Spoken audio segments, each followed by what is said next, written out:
Ola bilsin ki, verilişin girişindən, elə başlanğıcından bu köhnə söhbəti deyib uzaqlaşasınız. Lakin əmin olun ki, həyatı və yaradıcılığı ilə çox dramatik bir performans göstərən, lakin layiqli qiymətini almayan bu şəxsiyyətin verilişinə baxmaqda heç kim peşman olmayacaq.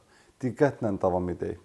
1937-ci ildə hər gün yazıcı şair öldürüldüyü bir ildə Səməd Vurğun onun haqqında tənqidi məqalə yazmışdı. Yəni, demək olar ki, ölümə göndərmişdi. Dəfələrlə Bağırovla söz güləşdirdiyi üçün ağır cəzalandırılmışdı. Möcüzə səbəbindən, bəlkə də möcüzəvi istedadı səbəbindən sağ qalmağı bacarmışdı. Bu adam nəsrimizin atası, Bakir atası, bugün çox da yada salınmayan, amma bütün yazıçılarımızın illahda nəsə götürdüyü Ənvər Məmmədxanlıdır.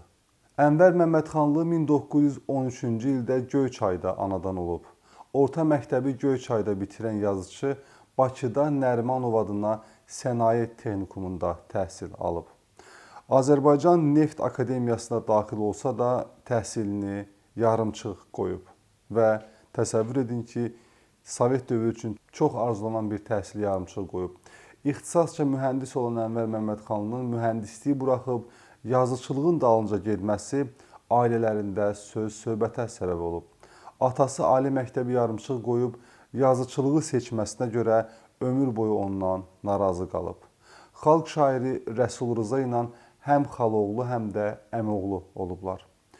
Babək romanını qələmə alsa da romanı tamamlaya bilməyib və yazıçının ölümündən sonra Anar romanı və Babək kino senarisini birləşdirib və Azərbaycan jurnalında çap etdirib.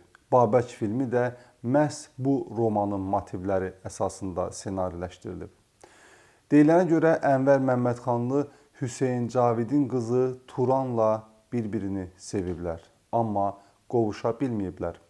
Hüseyn Cavid repressiya olunandan sonra dırnaqarası xalq düşməninin qızı ilə evlənə bilməyib.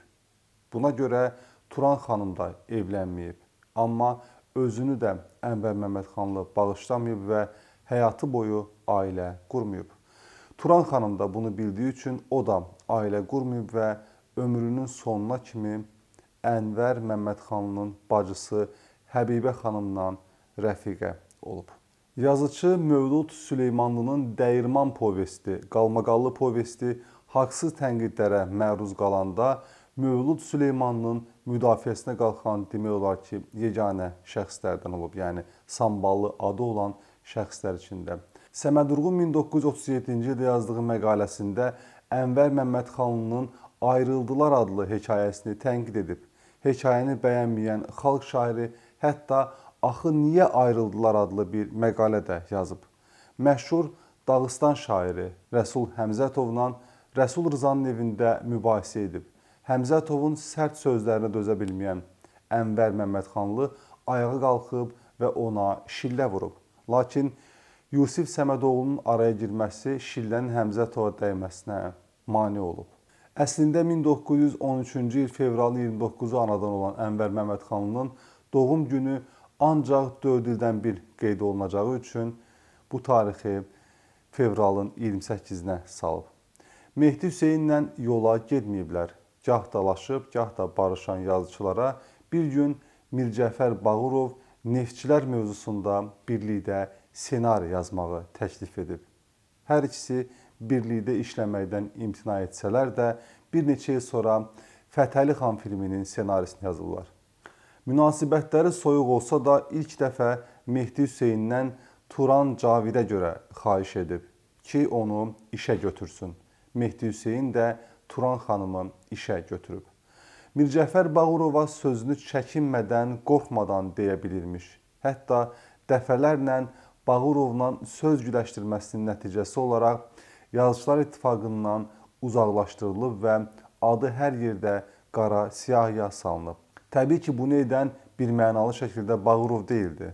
Bunu edən kraldan daha çox kralçı olan şəxslər idi. Bir dəfə Mirzə İbrahimovun yanında olanda deyib, nə istəyir o məndən, mənim adresimə. Mən məcburam onu yazdığı əsəri oxumağa. Belə deyəndə Mirzə deyib, çox ağlı bir söyləyib ki, yoldaş var, sənin tamaşası hazırdır. Gəlin, baxın, siz fikrinizi deyil, Piyes de orada, tamaşa da orada. Füksut yaşayacak gider ya gitmez. Ondan sonra bu geldi. Geldi bak. Və ondan sonra od içində tamaşası Ondan o sonra o evdə. dışında tamaşası gitti. Ondan sonra da ben bildim ki o zaman bilmirdik. Şehirde olan olsaydı ki Azerbaycanlar sürgünü başlanmıştı Azerbaycan'da bezden. Kimler sürgünleri? Partiya bilet rejiminden sürgünler. Ne için hiç bilmirdiniz. Orada bende bir replika vardı ki ahırda müəllim, o koca müəllim adalet değildi ki bizi hara sürgün edirsiniz eləyin Azerbaycan'ı ürəyimizə aparın. Buna material veriblər ki bu hadisəyə işarə. 1957-ci ildə Akademik Dram Teatrında tamaşaya qoyulan Şərqin Səhərə əsəri SSR Dövlət mükafatına layiq görülsə də, mükafat alanların siyasında müəllifin adı qeyd olunmur. Yəni Ənvər Məmmədxanlı bu mükafatı almır. Rusların ispavet dediği bir janr var. Bizde o janr yoktu. Etiraf janrı. Etiraf janrı. Belki de onu etirafname adlandırmak olar. Evet. Evet. Bizde öyle bir edebiyatında janr yok. Ama bugün ona ihtiyaç var. Bugün ihtiyaç var.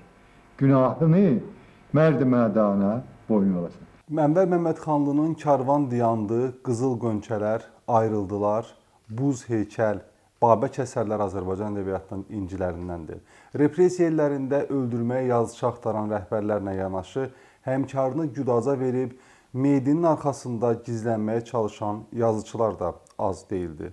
Məmmədxanlı məhz belə bir mərdə məzar qazılan zamanda ideologiyanın birləşdirdiyi yox, yəni hamı kimi ideologiyanın birləşdiyi cütlükləri yox, ideologiyanın ayırdığı insanların, yəni əsl insanların taleyini yazırdı. Onun özünü də ideologiya ayırmışdı. Bugün Azərbaycan ədəbiyyatının özəl ilmələrindən olan Mövlud Süleymanlı, Əkrəm Əylisli və 60-cıların bəzi samballı nümayəndələrinin nəsr dünyasının başlanğıcı Ənvər Məmmədxanlıdan doğur. Onun 1944-cü ildə yazdığı Karvan dayandı hekayəsinin təhkiyəsi Azərbaycan nəsrində ilkdir və ondan təsirlənən sonrakı bütün nəsr nümunələri ədəbiyyatımızın ən yaxşı nümunələrindən hesab olunur.